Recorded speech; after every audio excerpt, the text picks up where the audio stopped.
नमस्कार दोस्तों, आज मैं समुंदरी डाकू नाम की एक दुर्लभ पुरानी हिंदी फिल्म पर एक वीडियो बना रहा हूँ। समुंदरी डाकू 1956 में रिलीज हुई एक हिंदी फिल्म थी, जिसका निर्देशन A.R. जमींदार ने किया है। इसकी कास्ट में नासिर खान, नादिरा, जॉनी वॉकर, कुमकुम, इफ्तेखार शामिल हैं। इसकी कहानी इस प्रकार है। प्रतापगढ़ के प्रधानमंत्री ने अपने गुर्गों और छल कपट के सहारे से अच्छे राजा से सिंहासन हड़पने की कोशिश की। उस समय युवा राजकुमारी एक शिकार यात्रा पर प्रतापगढ़ से दूर थी।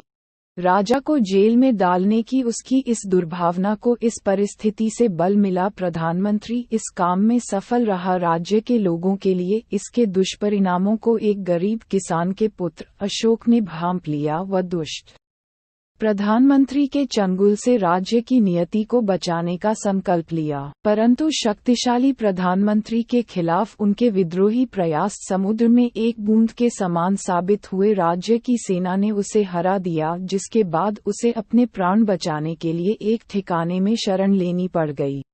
प्रधानमंत्री के दुर्व्यवहार का राज्य के लोगों ने सामना किया और अशोक ने देखा कि राज्य की जनता प्रधानमंत्री की शैतानी सनक का शिकार है। इस हालात ने अशोक को फिर से राज्य की जनता के लिए संघर्ष करने को मजबूर किया। उसने युवा राजकुमारी के विषय में पता लगाया। उसके बाद उसने राजकुमारी को जंगल से अगवा कर लिया और उसे अपने ठिकाने में ले आया, ये दिखाने के लिए कि वह एक डकैत नहीं है, बल्कि राज्य का सच्चा प्रेमी है, जो प्रतापगढ़ को प्रधानमंत्री के अत्याचार से बचाना चाहता है। कामदेव ने जब अशोक में यौवन, लगन और मातृभूमि के प्रति उसके समर्पण की झलक देखी तो उन दोनों में प्रेम करवा दिया, जिसने अशोक को अपने हाथ मजबूत करने में सक्षम बना दिया।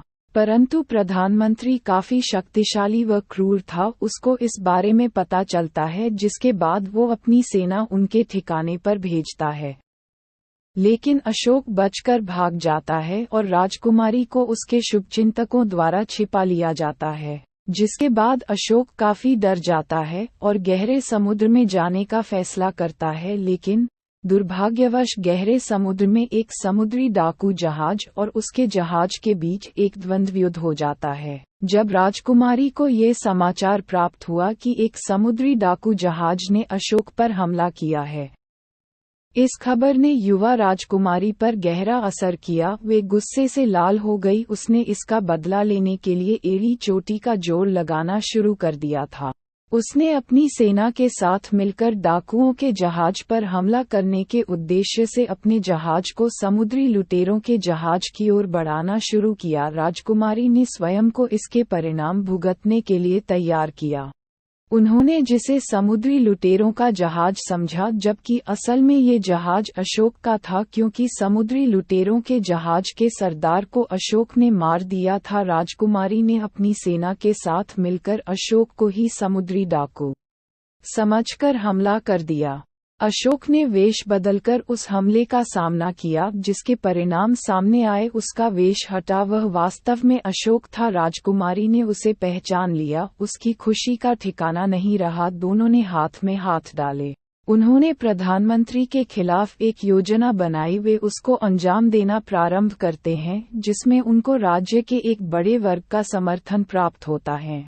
वे प्रधानमंत्री पर आक्रमण करते हैं। अशोक की प्रधानमंत्री के साथ सबसे कठिन मुठभेड़ होती है, जिसमें प्रधानमंत्री के जीवन का अंत हो जाता है। बाद में अशोक ने राजा को रिहा करा दिया। राजा ने उसे प्रधानमंत्री का पद प्रदान कर व उसकी शादी राजकुमारी से कर उसे पुरस्कृत किया।